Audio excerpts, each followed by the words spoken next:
સ્થાનિક સ્વરાજ્યની ચૂંટણીનું બ્યુગલ ફૂંકાતા રાજકીય ગરમાવો શરૂ થયો છે। કોંગ્રેસ દ્વારા ભાજપ સામે 16 જેટલા ભ્રષ્ટાચારના આક્ષેપ સાથેની ચાર્જશીટ પોઠી તૈયાર કરાઈ છે। સ્થાનિક સ્વરાજ્યની ચૂંટણીનું બ્યુગલ ફૂંકાતા રાજકીય ગરમાવો શરૂ થયો છે। કોંગ્રેસ દ્વારા ભાજપ સામે 16 જેટલા ભ્રષ્ટાચારના આક્ષેપ સાથેની ચાર્જશીટ પોઠી તૈયાર કરી છે। આગામી સ્થાનિક સ્વરાજ્યની ચૂંટણીમાં ચાર્જશીટ પોઠી લઈ કોંગ્રેસ લોકો વચ્ચે જશે। ભાજપ દ્વારા વિકાસના નામે અનેકવાર ભ્રષ્ટાચાર કર્યાના કોંગ્રેસ નેતા અને ધારાસભ્ય અનંત પટેલના આરોપ છે। માત્ર રોડ રસ્તાના નામે લોકોને ગેરમાર્ગે દોરી ભ્રષ્ટાચાર કર્યાનો આરોપ છે।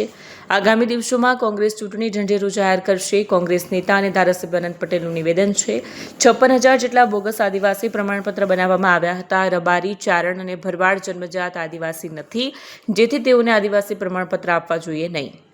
સુરતની સુરત બગાડનાર આ ભાજપના પાપ માટેની આજે પ્રેસ વાર્તા રાખી છે। એમાં ઉપસ્થિત સુરત શહેરના પ્રમુખ મારા મિત્ર એવા વિપુલભાઈ અને પૂર્વ વિરોધ પક્ષના નેતા એવા પ્રફુલભાઈ, આજે ખરેખર સુરતમાં આટલા વર્ષોથી જેમણે ભાજપની સરકારે અને ભાજપની મહાનગરપાલિકાએ જે રીતના ભ્રષ્ટાચારો કર્યા છે, કચરાની બાબતમાં હોય, એ કોઈપણ ગંદા પાણીની બાબતમાં હોય કે કોઈપણ શિક્ષણના મુદ્દે હોય, ટીપી સ્કીમના મુદ્દે હોય, દરેક મુદ્દે ભાજપે સુરતના લોકોની સાથે રહીને એમની સાથે ભ્રષ્ટાચાર કર્યો છે અને લોકોને ગુમરાહ કર્યા છે। એ કચરાના મુદ્દે હોય, પાણીના મુદ્દે હોય કે શિક્ષણના મુદ્દે, કોઈ પણ મુદ્દે હોય।